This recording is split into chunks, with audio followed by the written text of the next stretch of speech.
Now we're going to cover the Alert Logic UI in a little more detail. By default, when you log in, you land on the Dashboards page. The vulnerability scanning provides a high-level overview of the number of open vulnerabilities, CVEs, and security remediations inside of your environment. There are also some graphs to help you visualize vulnerability trends, as well as how the vulnerabilities are dispersed throughout your environment. The Endpoint Protection provides a high-level overview of the deployed endpoints, endpoint platforms, as well as the most attacked endpoints and the top types of attacks seen. Click in on the menu, Expand Respond, then click in on Exposures. The Exposures page is going to show you a mix of the vulnerability scan findings as well as the AWS account hardening configuration checks. Let's check out this upgrade PHP to version 5.5.38. Here we can see at a high level it looks like there are a number of CVEs involved. Let's go ahead and open this for more information. If you'd like to know more about individual CVEs, go ahead and click to expand. In this case, we see that there's a total of 39 CVEs and we have 4 affected assets. If you'd like more information, just click on the Topology page, go ahead and click to expand. Overall, if we would install the new version of PHP on these 4 servers, we can take care of a number of CVE remediations all at one time. Click in on the menu and expand Investigate. Let's go look at the Topology page. On the Topology page, Alert Logic provides a visual representation of your AWS environment. At the center of the model, you find the AWS region, VPCs, subnets, and EC2 instances. If you'd like more information, go ahead and click on any asset. Here, we provide the EC2 instance metadata. We're also able to help you visualize the security posture of individual assets. Clicking on the remediations applies color coding throughout the environment. Anything with this yellow color represents a low overall security risk.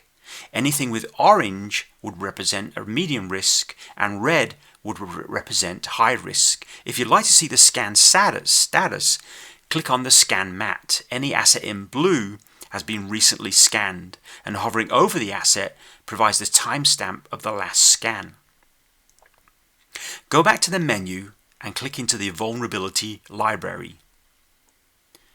We won't spend much time here. If you're interested in seeing the types of things that Alert Logic looks for during vulnerability scans, come in and have a quick search.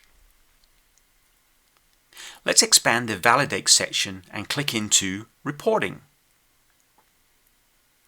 There are several of your reports present. I'll hit on a couple that I think you'll find useful. Click in on Vulnerabilities, Vulnerability Analysis, and then the Monthly Vulnerability Summary.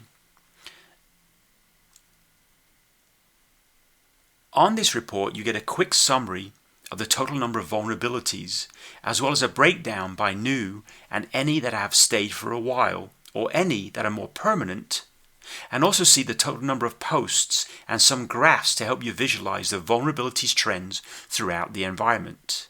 If you're looking for a very high level of detail, I'd recommend the vulnerability list. You can work with it inside of the UI, but if you'd like to export the findings to further follow up in Excel, click the Download button and then download as crosstab. If you go back to the menu, let's expand Manage and check out the integrations. Out of the box, the essential solution includes vulnerability scanning as well as AWS account configuration hardening and the extended endpoint protection. There are some optional integrations that you may want to implement, such as Amazon Guard Duty, where we will pull in any Amazon Guard Duty instance into the Alert Logic UI. There are a few other AWS integrations as well as API documentation links. Let's go back to the menu, expand Manage and look at the User section. If you'd like to add a new user, click on the plus button, enter the user email, first name, last name, and then assign a role. If you need API access keys for anything, you can go into any user, click Access Keys, then generate a new key. Let's take a look at support. Go all the way to the bottom to support. There are a couple of key values here. First is going to be your customer ID. This is unique to your Alert Logic environment. The other values of interest are going to be the deployment IDs. Each individual AWS account you have will have a unique identifier. If you do need to contact support for any reason, please have the customer ID and deployment ID ready to go.